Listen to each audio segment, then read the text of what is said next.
So they're going to give us insight on, first of all, again, our good friend Art Christie from Frontier Catering and banquets and more. He does not just that kind of stuff. You can tell a little bit more about yourself in a second. My lovely wife here, Chef Dory, executive chef at the executive pastry chef at the Park Country Club. Been there, what, 30 years? 28, close enough. Alyssa Summers is the general manager at Osteria 166, downtown Buffalo. And you've been open for how many years? 7.5. 7.5 years, wow. That's I thought it was shorter than that, but time flies. And our good friend Dave Schutte down here, who owns Oliver's, Creekview, Wright Smith Brewing restaurants, and then Oliver's Catering, and catering and banquets and all that stuff. So they've been a lot of information here, and they're going to give us insights on what's been going on and how they had to change things up over the years. I also would like to, or over this past 6 months, we can say.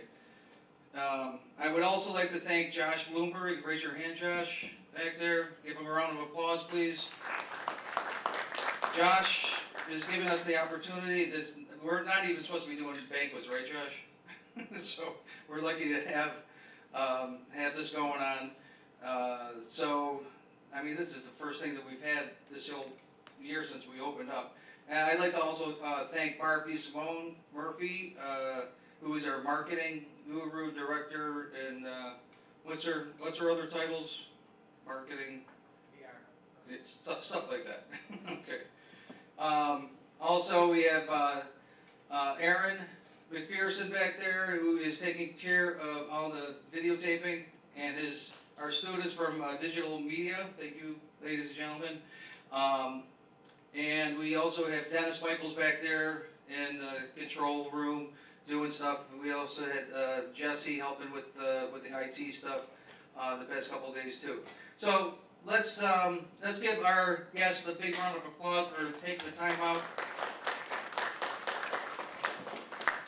And we're just going to get into getting going on the questions. So the questions are, of course, centered around COVID and what has happened to their restaurants or banquet facilities, the clubs, and what do they do to change things up? And like what you saw in the video out there a moment ago was how people have changed over the years. Like the Hutch's restaurant, they started out small, they got bigger, they took over like some other pieces of the property that they're adjacent to, and they expanded out a little bit, got more and more. They're do outside catering too, and they also have Tempo and Remington Tavern, and so Mark Hutchison's a busy guy, and I just wanted to get his insight of how he's changed and evolved over the years, and same thing with Dessert Deli, they evolved over the years, and same thing with Amanda with her vineyard and Becker Farms, how they evolved over the years. We all evolve, but how are we going to evolve? 6 months ago was totally different than now. So they're going to give us an insight of what they changed and how what we're going to be able to use that information for our own sake, especially the students that are here today. You'll get a lot of information on what to expect. It's going to be like I hate to say it, like a kick in the teeth sometimes, right? That we have to change our lifestyles.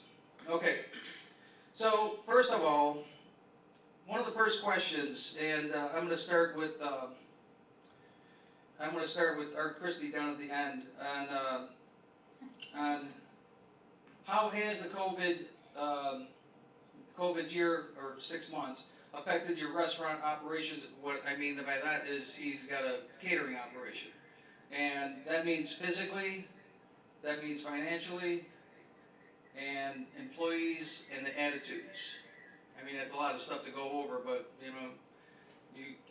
it's an unprecedented time that everybody, not only here but throughout the whole food service industry, is facing. No one in their lifetime, and myself, would never ever expect or suspect anything like this to ever happen. And I guess my approach, I've lost pretty much everything but 2 events since March 14th was the last event that I catered. What's happened is every wedding, corporate event, and major banquet that I had scheduled from the 21st of March up to and including right now the end of October has spilled over to 2021 and 2022. So if things get back on track, then we should be fine. But in the meantime, we have to survive. And people look to me as the owner of the business to stay motivated, stay positive. I have a few people on. Obviously, I don't need as many staff as I had, losing all the business. I also run food service operations as well, so I'm pretty much diversified. So I can keep business moving Monday through Friday. That typically is a slower time for most restaurants and banquets, and that's when I'm busy. And then the weekends is when I can, pick and choose to a certain degree how banquets is. I started, you're talking about grassroots business. I started my business 33 years ago. I've been in the business 53 years, which is probably longer than most people that are in the room who have been alive. But I started with out of my garage. Did my first party out of my garage. Probably illegal, I guess, probably back when you think about it. And built my business to what I have today. So the direction that I decided to go in was niche catering, rather than have a banquet facility, which I do not have. My niche was to bring my operation to you, and with all the various facilities that are at our fingertips at this point, we go to there and we can design and develop an event for you based on time of the year, time of the day or evening, indoor or out, what the event is for, etc. Which I like because it gives me a little bit more of creativity rather than kind of be boxed in or pigeonholed into one particular routine time and time again. It's also much more challenging because each and every event that we work out of has a different, we work at places that don't have any facilities in most cases. So we have to make up our commissary as we go. And that's where the years of experience have come in to help us do that. But if you look back in history, some of the greatest wealth in our country has been built at the worst times of our country during the Depression. So I'm taking a positive twist on this and saying this is a time when the people that are really the best, the cream of the crop is going to come to the top, and they'll be able to not only go through this thing, but probably come out ahead. So the way that I'm doing it is being a little bit more creative on some of the banquets that we have coming up in the very near future, assuming that everything stays as it is now. It is coming up with a two-tiered banquet where we're doing right now we're only allowed to do 50 people. Well, what do you do when you have an event or a wedding or something for 100, 150, 200 people and so on? Obviously, in fact, my son got married this August. I was scheduled to cater it, and we ended up having 25 people, went to a restaurant and called it a day. It is what it is. But what you can do, or what is a possibility, what I've done and offered to many guests, everybody's not going to take up on it, but is to do, say, a brunch for maybe the elderly folks or out-of-town people that are not going to be wanting to dance and do all the things that you typically would do at a wedding, even though you can't do that anymore for a while anyhow. And then offer the other 50 guests or do it in steps. And by doing that, it allows you to still do 100, 150 people just over periods of time. Obviously, there's a lot more things that you have to think about, such as sanitizing in between and so on and so forth, which elevates the cost to a certain degree, or can, which then a lot of people don't want to deal with it, and they'll say, I'd rather just push over to next year. So that's kind of the way that I looked at it, but nobody really had a game plan for this. Nobody really sat down and had a way to, at least I didn't. I was blindsided by it like I think most everybody else was. So you have to now reinvent your business, reinvent your business plan, reinvent everything all over again. And we've had a lot of time to do that. So I think we'll be good to go next time this thing starts up. I got the phone call March 13th that we were closing, and we weren't really sure what was going to happen, and I was laid off for about a month, And then we decided that we were going to offer the members to-go Easter dinner. So I worked a week to get ready for that, and everybody canceled their weddings coming up because we couldn't do a wedding of 200, which we generally do more than 50 weddings a year, that everybody spends at least $40,000 for their wedding at the Park Country Club, because that's generally the going rate. So we're losing a very lot of money there. And so then we did a to-go Easter dinner for 4 to 6 people, and then everybody came and picked it up. And then we started a to-go pickup. We called it Park to Go or something like that, and every week it was like a different theme. And we were operating with about 6 people in the kitchen. We were all working like 3 days a week. There was, I think, 6 of us. We were still collecting unemployment, and we were kind of rotating our shifts. And then Mother's Day, we worked that full week. And then I believe we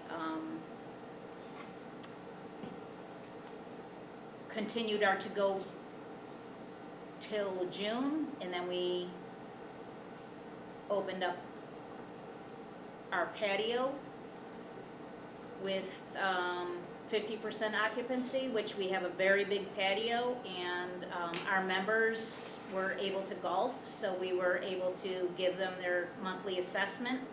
So even though we were able to assess them, and they don't want to be told no because they pay for their membership, if they made a reservation for dinner, we can't really flip our tables, because if somebody's sitting at their table and there's another person that's going to be sitting at that table and they're still there, then they get mad because, you know, we can't flip our tables. So we stopped doing that, and then the golf courses, it's crazy. Like, you feel for restaurant owners and people like Art that is just losing so much money that, you know, that's where we're at. So we actually do a lot of catering as well on top of the restaurant. We were projected to do our best year yet. We had 34 weddings booked for this year. I think I have 2 next month. Everything else got pushed to 2021 or 2022. A few of them have canceled. But our owner of Osteria, Nick Cotillo, actually came up with a new idea. Instead of doing, most people do prepackaged meals and that are healthy. We started a prepackaged comfort meals. So we're doing, it's called StockTheFreezer.com. We closed that Monday. He was determined to reopen and do something for the community, and thought up the idea of frozen individual comfort meals. So we started, he called me that Wednesday, said, I have an idea, we're starting the website, we got it up and running. And then we took donations from the community as well to give meals to the needy, to the hospitals, to the nurses and doctors, stuff like that. We launched the website Friday afternoon. By Saturday morning, we had over 1,000 donated meals and a few hundred other meals to go out to different people. Because, I mean, as much as we're all in the business, we all like to cook and eat and all that stuff. There's a lot of people that just don't cook.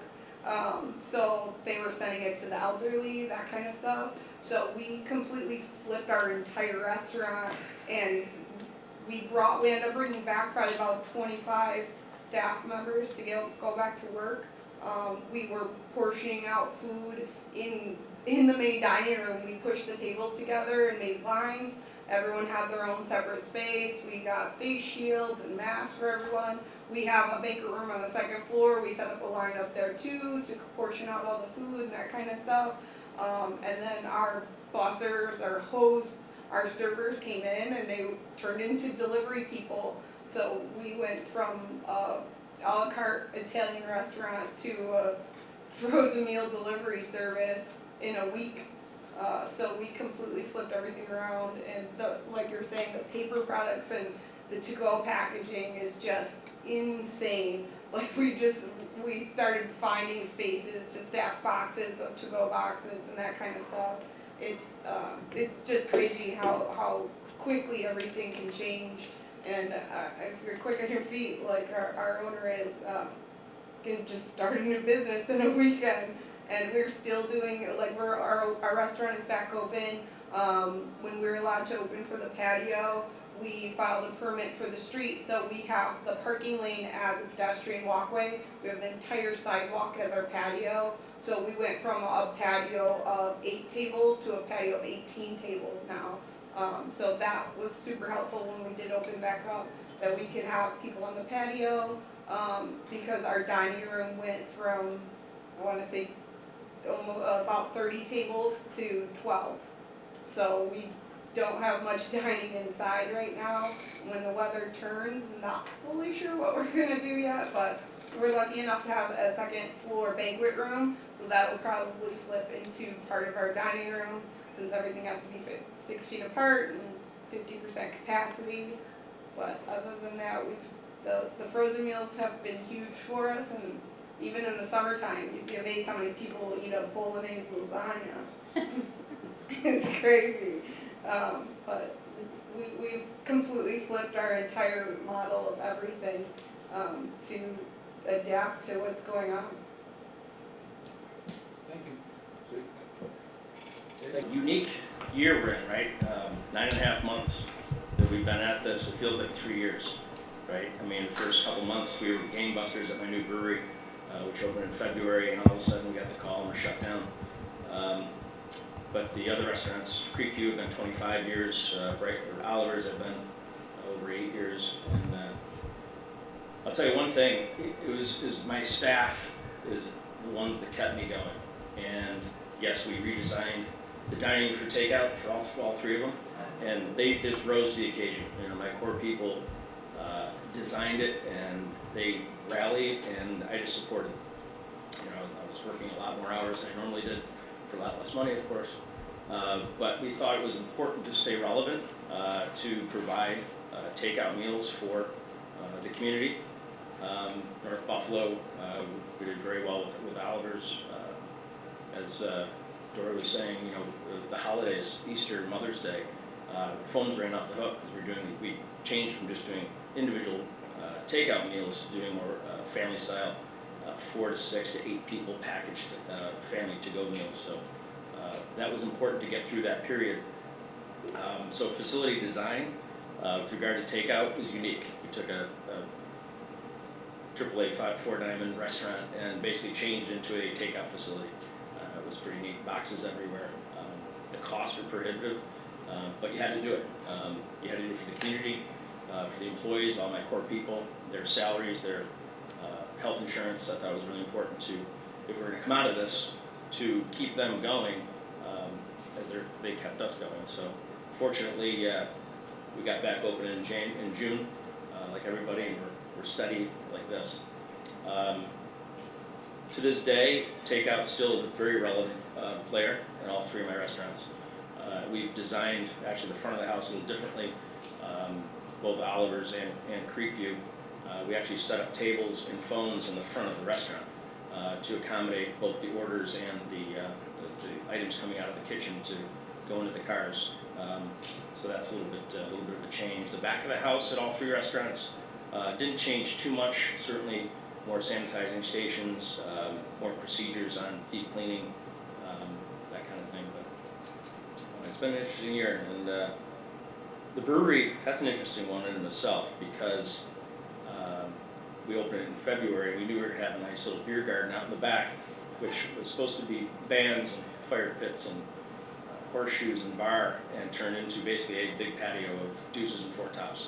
And we're lucky, very fortunate that social distancing, we're able to have about 100 people can sit out there comfortably, 6 feet apart. So very fortunate. And in the middle of the summer, we said, okay, what are we doing in the fall? Because people are going to still sit outside.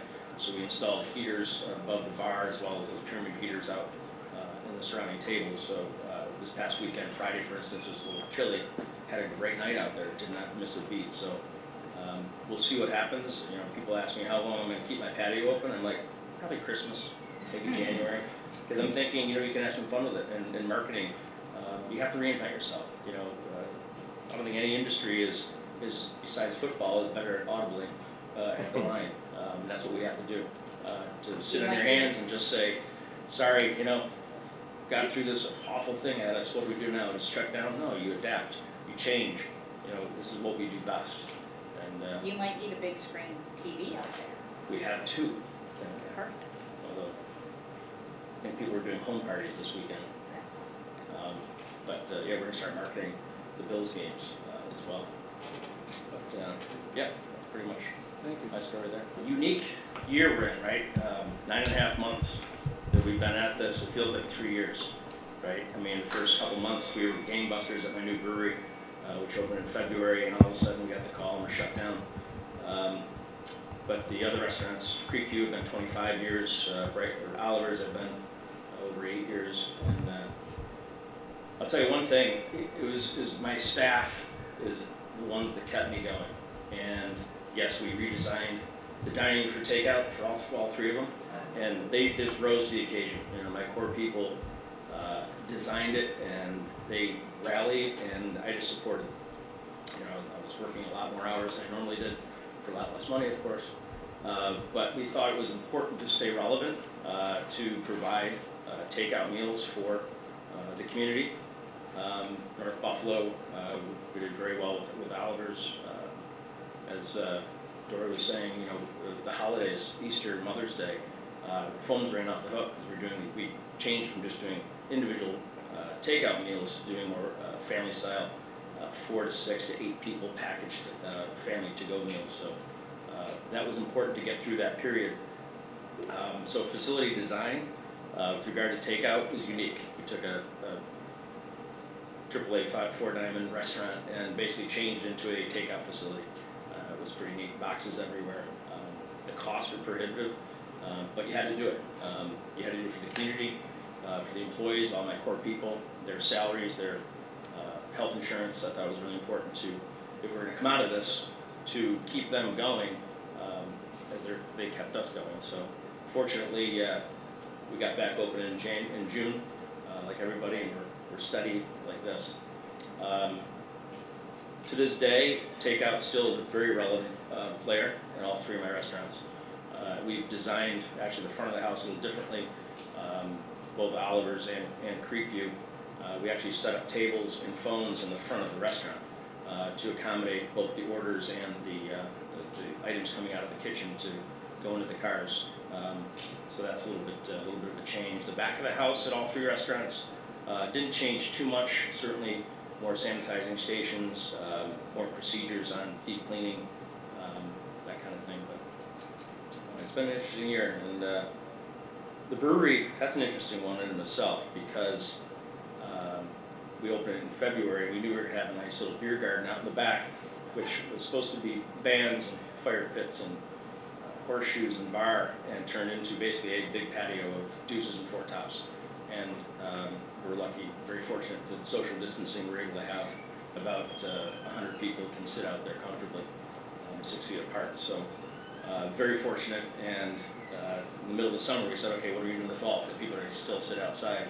So we installed heaters above the bar as well as those pyramid heaters out in the surrounding tables. So this past weekend, Friday for instance, was a little chilly. Had a great night out there, did not miss a beat. So we'll see what happens. You know, people ask me how long I'm going to keep my patio open. I'm like, probably Christmas, maybe January. Because I'm thinking, you know, you can have some fun with it. And in marketing, you have to reinvent yourself. You know, I don't think any industry is besides football is better at audibly at the line. And that's what we have to do. To sit on your hands and just say, sorry, you know, got through this awful thing at us. What do we do now? Just shut down? No, you adapt. You change. You know, this is what we do best. And You might need a big screen TV out there. we have two. Perfect. Although I think people are doing home parties this weekend. That's awesome. But yeah, we're going to start marketing the Bills games as well. But, yeah, that's pretty much Thank you. my story there. But I'll stay on, with you for a second and we'll go back that way. So, let's say, how's the attitude of your employees, from dishwashers? Do they stay on? Did people like complain about all the changes that would make them annoyed, or did some people leave because they couldn't deal with it? And I've known people, like in some businesses, that actually just left because they couldn't deal with the changes. So, like, how'd your employees take things? Honestly, the backbone of our industry in my restaurants are my employees. And Chef, to your point, I expected more people to, and especially your lower line staff, to say, you know what, I'm good, I'll stay home.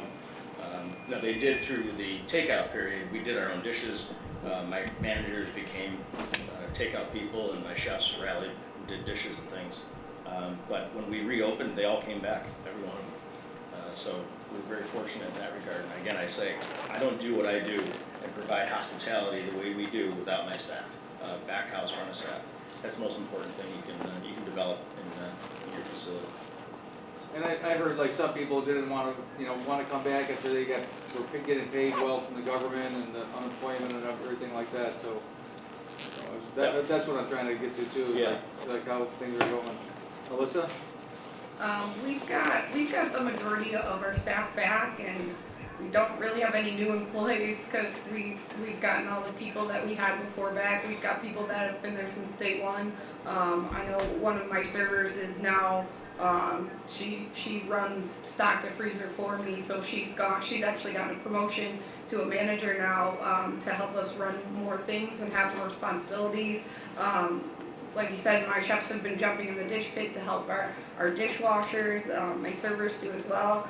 Our staff in this business is everything. Like Dave said, I couldn't do it without them. Like them coming in, even some of them were a little afraid with COVID and everything. We would just make sure we would keep our distance, everyone would have their masks on, that kind of stuff. There's a lot more sanitizing, but our staff is kind of what keeps us going as well. Thank you. We had 5 employees that weren't asked to come back, like the catering manager, because we don't really have banquets right now.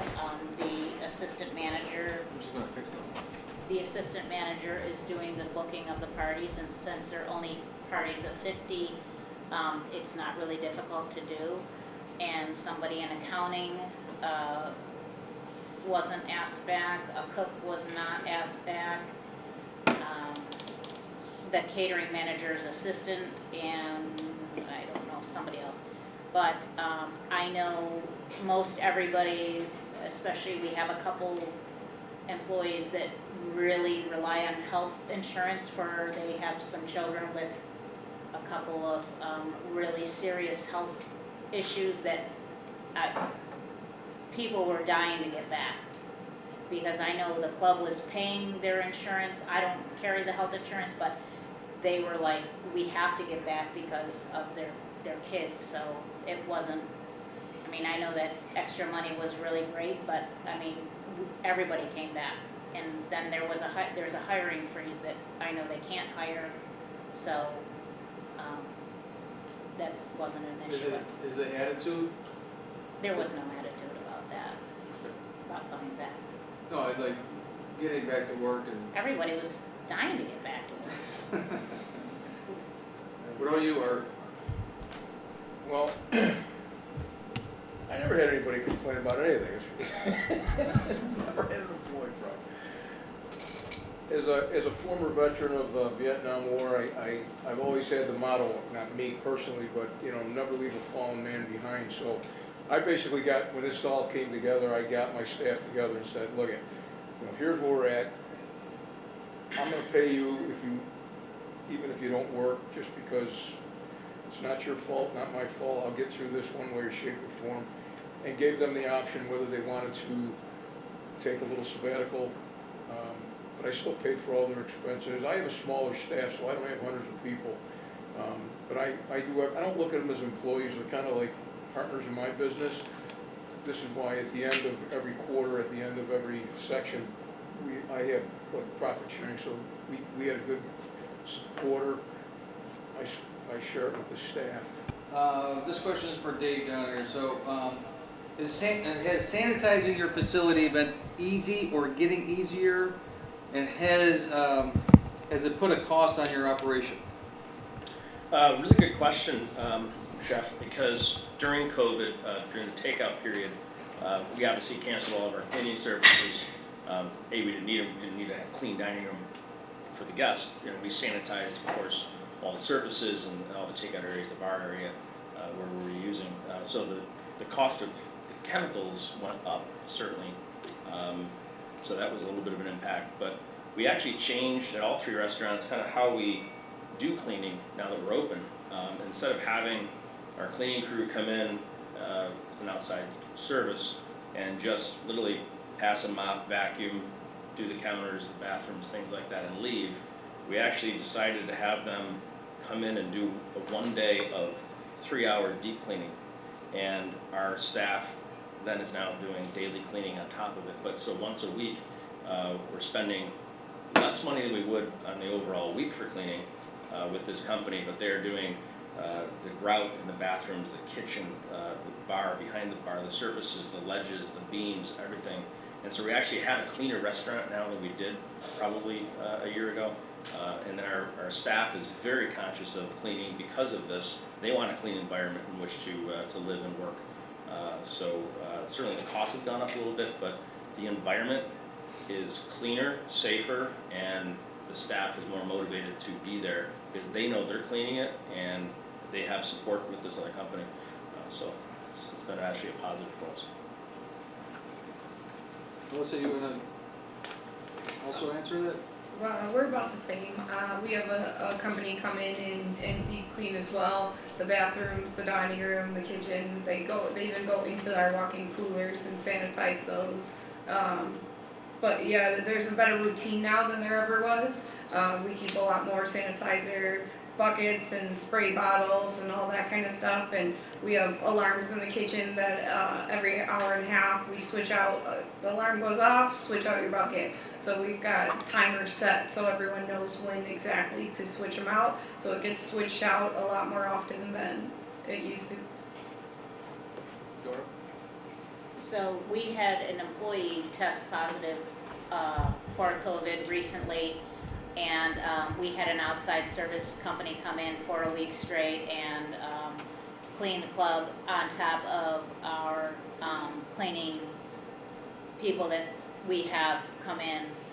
They work overnights, and we had all the employees test for COVID. We shut down the club for a week, and we couldn't open up until we had enough staff to reopen.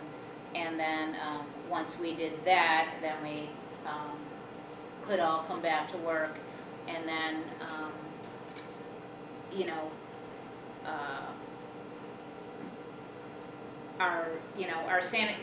we do the same sanitizing in the kitchen as we always do, but they came in. I don't know who the company was because I wasn't there, but we have a cleaning crew, and then we just added another whoever. I don't know who they were. You weren't the one tested positive, though, right? No, I don't know who they were. I'm assuming it was a college student. They worked 3 shifts, and But you were tested and I was tested, yes, and I was negative, but I got a just wanna couple make extra sure. days off, so. You're a different operation, so So this person has worked 3 shifts at the club. I'm assuming it's a college student, but because of HIPAA, they can't tell you who it is. And I said, so after that, could you, before you hire somebody, could you make them do a COVID test, like a drug test, as in, before they start? And I was talking to somebody in the audience that I know, and he said, well, it's kind of redundant because if they're a college student, they go to a party, because I know there's a lot of this going on at, think back to when you were in college and you go to parties and, they go to a party tonight and then they pick up COVID, so it really is kind of redundant. But they literally work 3 shifts and then they brought the COVID in. So you know, the club has to pick up everybody's COVID test and shut down the club for a week, and that's what happened. So I don't know who it was, but anyway, we got a week off. But, you know, it's a big amount of money that you lose. The golf course was able to be open, but, you know, we had to shut down operation for a week, and it's kind of a drag, but it happens. So, Thank you. Art, I mean, you're a different operation, so, I mean, are you, like, do you gotta sanitize every single night and shut down and? Yeah, when we do our food service operations during the day, what we do is at the end, we have well, we've been doing this for years, but we have sanitizing solution, all the stainless steel, every piece of equipment gets sprayed down, sanitized. Even my office manager, before she goes home every day, she'll sanitize with quaternary disinfectant specifically designed for specific materials, light switches and handles, toilet handles, door handles, anything that anybody touches. Just a light little spray, so it's a non-rinse product that we use, and it takes literally 2 minutes to go around the office to do it. On the way out the door, locks the door, and off you go. So when we're on a job site, we have to wear masks. Typically, if we're around food, we touch gloves. We try to keep as much social distancing as will be allowed and practical, and that's pretty much all you can do at this point. So yeah, so we do a little of it, but not as much because we're not you know, on a day-to-day, you know, restaurant type movement on it. So. All right, I'm gonna come back down here to, thank you for, Dave. This is a question on, are we overcautious with all over-the-top government regulations? Or do you think they are necessary, or are we? You mean the social distancing, social distancing, limited capacity? Like everything over, like, you can say everything as far as, how they're saying about the bars, like you can't have people at the bar, unless they're eating and stuff like that. So, Right. like the same thing with, like, you can't go and just have a drink, you need to eat something. Mm-hmm. I know you might have some bands sometimes in your facility that, you know, and they say, you know. Incidental music. Incidental music. So incidental music stuff, I know Tom Barley's mentioned your name a couple times about incidental music and, you know, and things like that. So do you think all those regulations, like those type of regulations, are over the top? Initially, I don't think they're over the top. I think they had to take a stand. They had to come out at some point in June at a level that's reasonable. When they started saying that you had to have a meal while you're sitting at the bar, I think is ridiculous. They should have done something different if they're trying to curtail the partying at the bar, at the local saloon, whatever. That's what they're trying to do by having the requirement of food. Then shut down, like put a curfew on those bars. I think it's ridiculous that I can't have patrons go to the bar, wait for a table, have a drink, and go. And it's certainly going to be difficult.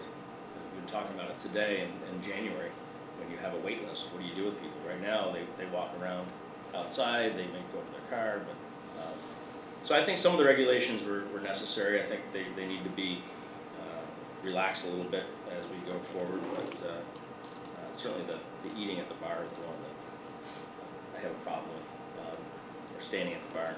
You have to have your mask on. If you're standing, you can sit down and take your mask off. That part of it's kind of bizarre, but I think the mask wearing is certainly important. It certainly makes my staff comfortable when the guests properly wear their masks to and from the bathroom or the exit in the restaurant. So that part of it I think is good, but yeah, the music thing is stupid. Yeah. I'm giving it till the election, then I'll weigh in more. Thank you. Alyssa? I agree. The no advertising for music is just, it just makes absolutely no sense to me. Can I interrupt for a second? Does all the students know about what we're talking about, incidental music? What the regulation is, like you can't have a band with, and promote it. So those of you who are, you know, young that don't get out to the bars with with alcohol and stuff like that, but what they're doing in the New York regulation is, you gotta say it's incidental music. They're not gonna promote the music, and they can't talk about it on social media either, right? Right. There's just gotta be like, it's just there, and But somehow you people can know have it, about it. but you can't promote it. Correct. Can't promote it at all, So I called, we have a friend over at the SLA, and so I called her because I was like, this doesn't make sense to me. We're allowed to have music, but we can't advertise it. And she explained, she was like, you're a bar and a restaurant, so you have to promote what you do. So what we do in our restaurant is we go, hey, Gino McManus really likes our chicken risotto and the Woodcock Brothers Amber Ale that we have on tap. He's gonna be here eating on the patio at 5:30. And so like, she told me I can promote what we do, so I just say that this person that just so happens to be a musician, that I don't say on social media, is coming to eat and drink at my bar, come hang out. So like, That's You pretty- don't that's get pretty into inventive. trouble for that? I know because I'm promoting what I do. I serve booze and I serve food. I don't say that he's a musician. I don't say that he's playing any music. I just say he's there to eat and drink, and he'll be on the patio eating and drinking at this time. Come hang out with Gino. And that's kind of like our way of getting around it. So we're not advertising music, we're advertising what we do, like she told me to do. So I was like, all right. That's pretty inventive. So that's kind of our way of getting around the music thing. All right, that's not a question for you, is it?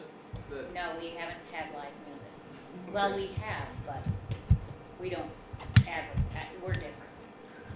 We make our own I don't think, rules. is that a question for you at all, or? Yeah, well, not a question, but I'll make a statement. I've been on the phone with the Director of Government Affairs from the food service industry, that is from Albany, probably every Friday for the last 3 months.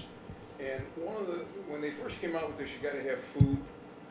First of all, I think right now it's over-regulated. It didn't make sense to me that a liquor store could be considered what is it? Essential business, but you can only have 50 people at a party. You can have a restaurant at 50%. If your restaurant holds 400 people, you can have 200 people cycling through this thing all day long, as long as there's not more than 200 people. But in that same restaurant on Friday night, if you called it anything other than not a wedding, you couldn't have it. That made no sense to me. You go to Walmart, there's more cars in the parking lot than there are at West Herb. None of this stuff, so I think the regulations were good at the beginning, but they don't apply to everybody, and the little guys, us restaurant guys and food service people, we're the one getting crushed. These big mega stores, don't they have COVID, don't they, they don't get it. Now, I don't ever, I'll give a plug to my brother. My brother's a lead singer of a band called Flipside, and same thing happened to him. All of his gigs got canceled for this year. Then they come up and they said, this incidental music is nonsense. What this basically means is you can have a band. You can't advertise you're gonna have a band. So what are people doing? Just like you said, they're using these little cutesy slogans on, hey, John, the guitar player is coming out for dinner. And what happens is, I don't know if you know this, but on social media, they actually have people from the governor's office that scan that. And that's how this whole thing came with the food deal. 95%, I was told by the Director of Government Affairs in Albany, 95% of the problems of all this bars and all this stuff was from New York City. New York City restaurants aren't even open yet. They're opening up on the 30th of this month. They're only at 25% capacity. And the reason is because the ones that were allowed to have a bar, they put 200 people in one little room. And the governor went, whoa, whoa, whoa, whoa, whoa. That's not what this is for. So we're gonna make sure that you have to have food.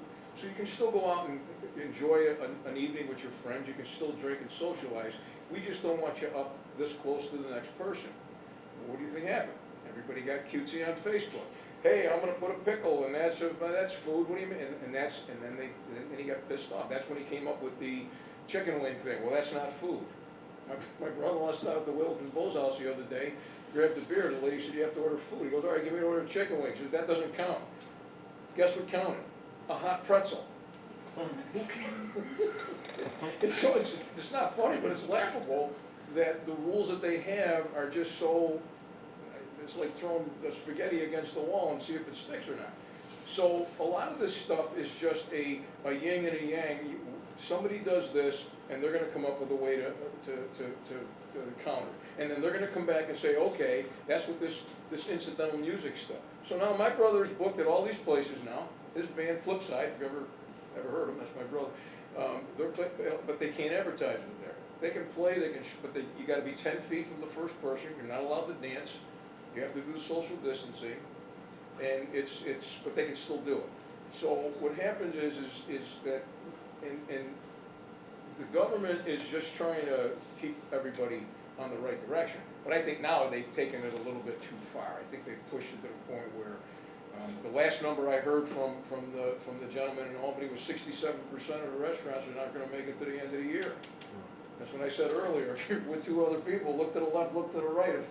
If one guy's there, you're done. If they're both gone, you're safe. You're the 30%. So it's a daunting time, but you know, we just have to tough through this thing, and I think it'll start to open up, hopefully slowly but surely. That's all we can ask for is to think positive, gotta stay positive. That's my take on it. Thank you.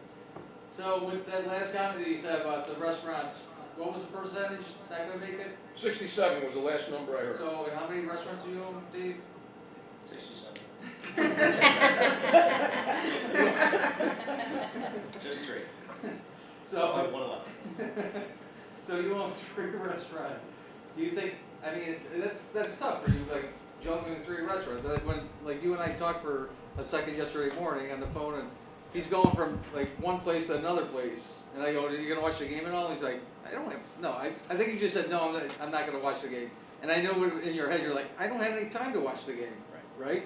True. So you're like running around the clock now just to keep things all together. And how are all the restaurants, I mean, surviving well? They're all doing well. I'll tell you, with Brightsmith, the brewery obviously is new. It fits the market really well. It's casual. Again, that beer garden did really well for us this year. I don't know if anybody's been there, but we're doing serious numbers there. So we are making money, which is great. Creekview has a loyal following. We're about 80% of where we normally are this time of year. But again, at 80%, we can still break even, maybe make $1. Oliver's, the a la carte is okay, but our nut is really based on doing heavy catering like art. And we've been able to do a few parties lately, mostly all backyard parties. So that's kept us afloat a little bit, and we're just hoping to hang on till next year. Like art is, we're packed almost every weekend. We have 2-3 weddings. People are going to Sundays or going to Fridays. So hopefully, if we can survive through the winter, we'll be okay next year as long as the government regulations allow us to do a party over 50 people. Yeah, 'cause I'm just wondering, like people, I got a ice carpet for a wedding in November. I'm just wondering if those are gonna, if it's gonna happen. It's still at 50 now, till right through November, December? Yeah. I heard something about November 1st, they're gonna reevaluate and let us know. I don't know After how the true wedding it season's is. over. Yeah, Nice. exactly, right when it's all ends. But yeah, I heard something about November 1st, they're gonna reevaluate and let everybody know. But right now it's still at 50. I know there are some places, I don't know where it is, but I've had customers come in, say they've gone to weddings indoors for 100, 150 people, and I'm like, I don't, yeah, it's crazy. Like, I'm not gonna risk my business, it's not mine, but I run it like it's my own. Or I'm not gonna risk our business or my people, my staff, doing something like that right now. Who do you think's catering? Like reputable people, or? Well, I think Or it's, just a people lot of that them, decide? a lot of them I think are bigger banquet halls that they already have one and they're just trying to run at 50% and call it whatever they wanna call it, cause like Art said, it doesn't make sense. You have a giant catering hall for 200 people and you're not allowed to use it, you're only allowed to use it for 50 people, but a restaurant can use it in the way they do, like it doesn't fully make sense. Those places you're talking about, I think, are trying to go under the restaurant guys. Right, And they say, well, my banquet grove yeah. holds 500 people. I can do a wedding for 250. I talked to the health department. I'm like, really? Yeah. I doubt it. Yeah. So they're rolling the dice, but yeah. Yeah. If they get It's caught, dangerous, Right. yeah, you If can they lose get your whole caught, they're in business. trouble. It's not worth it. And No. Arrowhead, it's public, you've all read about Arrowhead Timber Lodge. Right. They were doing weddings illegally, Right. and they actually petitioned, the couple petitioned and won in court in Yeah. Syracuse, and they were allowed to do the wedding for 100 people, and Cuomo came in and took their liquor license. So, watch what you wish for. They tried to shut him down that night too. Correct. Yeah. Mhm. During the wedding? Yeah. At the wedding, and At the wedding. the attorney had the papers, the ink was still dry from the attorney, and they got in their cars and they left. The guys were gonna Yeah. shut them down, the wedding went on. No dancing, no liquor, no fun. But they got married. All right, at this time, can we get some questions from the audience? You've probably been thinking about it, maybe a couple things. They answered a ton of questions already and gave some extra insight also. So, from the students, the instructors, and our guests from the ACF, do we have any questions that we didn't? But One question I have is, since everything has changed because of COVID, is there anything that your business has adapted to that you think you're gonna need when things go back to normal? did you hear that? Yeah, very well. Good question. I think, I'll take the first stop, sorry. We learned a lot about ourselves during this COVID and what we really need to operate efficiently and profitably. So for instance, this social distancing with these tables, we're really finding, especially at like Oliver's, instead of having those undesirable deuces up in the back corner, we actually like the way we're set up now. We're maybe losing 8 covers. We could probably go back maybe 3 or 4 more tables, but still reducing the total amount of people in the building and pushing those reservations to the shoulder times, 5:30 or 8:30 type of thing. So we've definitely learned how to spatially make our restaurant more efficient. Certainly the cleaning, sanitation side of it, I think, has been a big thing as well. So, Melissa? We are absolutely going to be keeping stock the freezer. We actually now sell them in all 4 dashes. We just dropped it off our first order to DiCamello, so we'll be serving those in 4 of the DiCamellos, and we are starting with a few Crosby gas stations as well. So we've created a whole new business plan, and honestly, that's probably what's going to keep us through until next year, because we have weddings Saturdays and Sundays every weekend starting in May next year. So stock the freezer, creating that whole new business is going to be huge for us, and it'll keep us afloat until we get back to somewhat of a normal looking restaurant or catering. I've done more desserts in the last 6 months than I've done in 27 years because it's a comfort food, and birthday cakes because it's a comfort thing. And we haven't done this salad bar every Friday night because we can't, which is awesome. The greatest thing that ever came out of it. You know how it is. And it's okay. Yeah. No, it's because of salad bar. The salad bar because we do the salad bar because we usually do 200, 250 people on a Friday night. It's to take the heat off of the pantry. So as the order goes in, they go up and help themselves to the salad bar. But since 200 people can't touch the same, tongs, so now they get, I'm sure, a salad from the pantry. So I have to do cornbread and whatever, breadsticks and all that kind of stuff. So I don't do it anymore. They just get a salad from the pantry, but I don't have to do that. But the amount of desserts that we've gone through, and I just think it's a comfort thing for them. I don't know, it doesn't make sense, but dessert sales are through the roof. So, it's weird. Art, do you have any insight on that? I didn't hear the question, I didn't know what the question was. Was it a question or? Are you doing anything different That you're going to keep. that you're gonna keep? No. Not now. Any other questions? So every time you go on any social media post, you always see negative comments about people shouldn't be opening up and whatever. So have you received any negative pushback about opening your businesses up, and how have you dealt with it?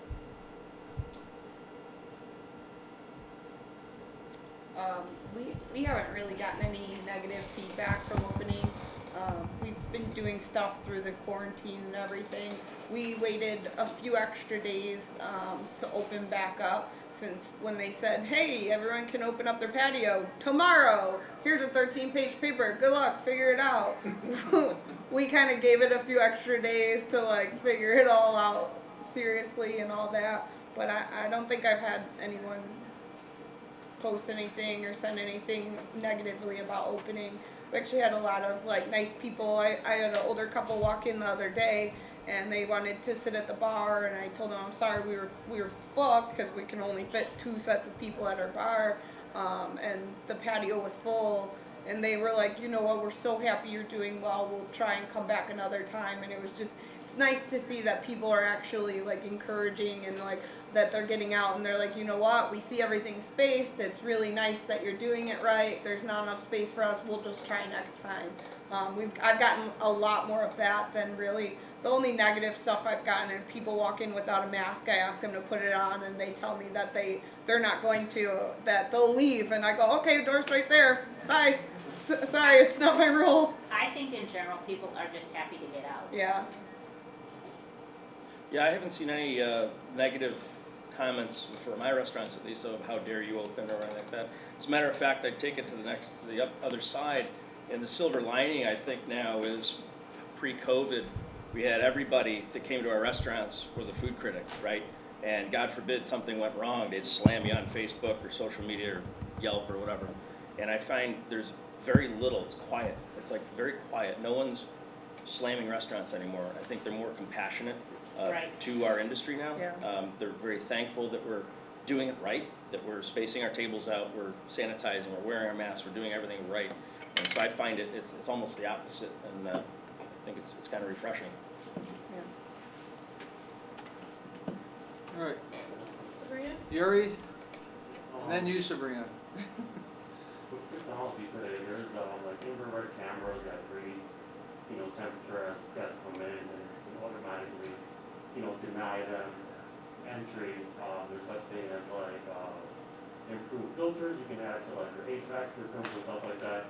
Would you guys consider doing stuff like that to increase safety measures? Yeah, I just got off the phone with my HVAC guy today, asking about when my filters are coming. I ordered them about 5 weeks ago. Nerve 13, iWave, all these like new technologies, and I know I read a recent survey that said like consumers are more likely to visit your business or dine in if you have these extra measures. They feel safer dining with restaurants that have these extra precautions. 100%, and that's why we're putting them in, both the safety for our employees as well as our guests, and thirdly, it becomes a marketing tool for us to say, hey, we've got these new Halo filters that knock out 1,500 microns in one day. So I think it's definitely something we're doing, actually, all the restaurants. We had just actually remodeled a lot of our restaurant before all of this hit. So we had new filtration and all that in our restaurants. We added a lot more like hand sanitizers to the wall. So as soon as you walk in either of our doors, there's hand sanitizer right there. We've got kind of signs that say must wear your mask, make sure, and we have like arrows on the floor trying to keep a flow going in one direction, that kind of stuff.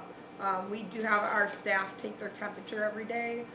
We don't mandate our guests to do that, but it is part of the staff. When they come in, they fill out the paperwork and write down their temperature every day that a manager checks, but we don't make the customers do that.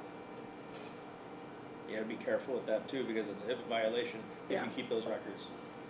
So Yeah. you gotta be, that's where I've Yeah, we've got it all my locked wife's in away. there, so she does it every day. Yeah, we were Yeah. going through that and realized, so we've got like a lockbox, so you show a manager and then put Right. it. Exactly. So are you have any comments, or Art? All right, Sabrina? I was just gonna say, thank you guys so much for coming today, and I just wanna say a lot of these ladies and gentlemen in the audience are students and future culinarians or pastry chefs or in the hospitality industry. With or without the COVID experience, what advice would you give them? One thing from your career, what would you give these students or, alumni?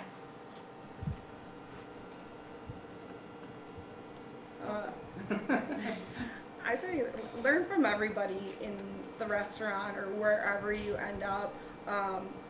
There are times that I'm in the dish pit right there with my dishwasher, talking to them, learning about them, them teaching me stuff. I'm the general manager. I tell everyone I'm the head dishwasher. It's just I'm in there wherever I need to be, helping everyone, and you're never above the person next to you. You're with them. You're in the trenches. Just be in the trenches with them.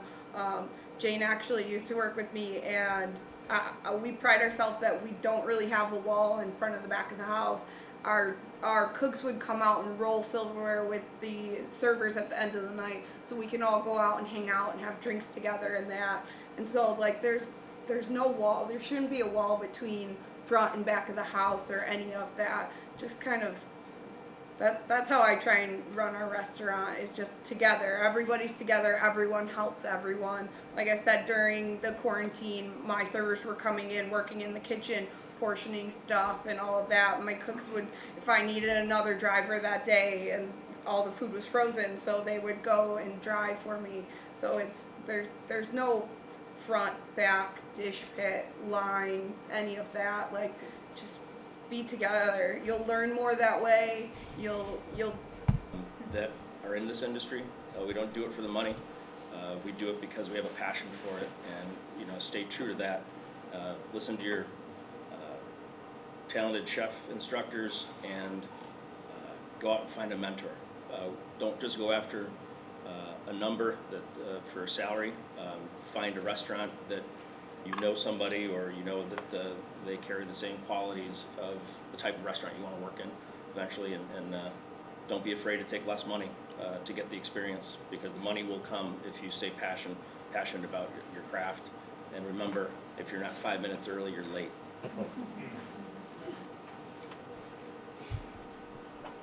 I think that this is something that we, having been in this business for so long, that we've never experienced anything like this. I never ever thought we would see something like this and learn from it, and hopefully we'll never see anything like it again, and make the best of it, and hopefully it'll be over sooner than later. And I don't know, I don't know what to say about it. It's just really strange, and make the best of it. Art? I don't know who's an instructor or who's a student here or other, but my take on it is everybody here that is a student at this facility has a unique opportunity. From 53 years that I've been in the food industry, first of all, if you're in it because you have passion, you stay in it because you have passion. That's just how it works. But you have a unique opportunity because the people that are teaching you now are probably some of the most skilled and passionate instructors and professionals that I've ever known in my life. And I put them toe to toe with any of the big guys, okay? Johnson & Wales, Culinary Institute, these guys know their stuff. And you're sitting on a diamond right here. So I would take advantage of every single moment that I possibly can and learn from each of these people.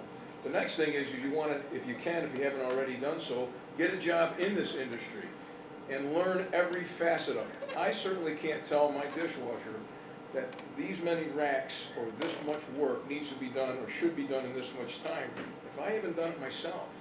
So once you learn every single skill set, and there are many, like you said earlier, we wear many hats. We're washing dishes, we're mopping floors, we're taking out garbage, we're coddling customers, we're doing it all. And that's part of what makes the job kind of exciting for me anyhow. But I would take as much time and energy to learn and take this as an opportunity to build your career, because, like I said earlier, most of the wealth that's ever been generated in this country has been done at the least opportune time. This is the time for you guys to really shine.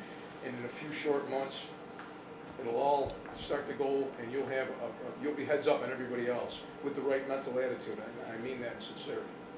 That's all it is. Thank you. Do we have any other questions from the audience? Mitchell? Yeah, I know it was touched upon lightly earlier, but I was curious if there were any plans or ideas that your employees brought to the table that helped factor into safety regulations and things in businesses rather than from a management point of view. Yeah. Yeah. So, a lot of my servers, like, when we first started opening up, suggested having, like, some sort of, sheet or something on our host stand saying what table is sanitized, because we don't set our tables anymore. We don't have plates or napkins or anything like that on the table. So we, in our reservation system, now we have it marked as this table is sanitized versus dirty or whatever that may be. And it was something that we didn't think about because we were thinking about all the other major things and that kind of stuff. And when they came in and started redoing their whole server station and everything, we kind of let them have at it, and they got to rearrange because we don't keep water pitchers out now because our water pitchers were near the bar, so if someone's sitting there, they could be breathing on it, and the whole thing. So we brought out, I mean, a lot of them were working through quarantine with us, so they kind of, we read all this stuff together, and they helped us kind of reset the restaurant the way it should be. So a lot of it was our staff in it with us. Yeah, same thing. My whole team designed the takeout system and helped in redesigning the restaurant, both from how many tables to have, socially distancing, how we'd mark the tables rather than putting preset silverware on, things like that. So the whole team was very integral in safety and efficiencies. A lot of reorganization had to take place. Yeah. That was, And that's one of the reasons why I wanted to do this, that to get people thinking about reorganizing your whole facilities and redesigning things, rethinking our lifestyles of the restaurants nowadays and the banquet facilities too. Do we have any other questions? All right, at this time I'd like to wrap it up, but I'd like to introduce our president of our chapter of the American Culinary Federation of Greater Buffalo, Dorothy Morton. Would like to say a few words? I just wanted to thank each of you guys for coming out tonight. I know Patrico put a lot of work into Chef put a lot of work into putting this together, so thank you for that, and thank you all for coming tonight. I feel like it was really good, so thank you for that.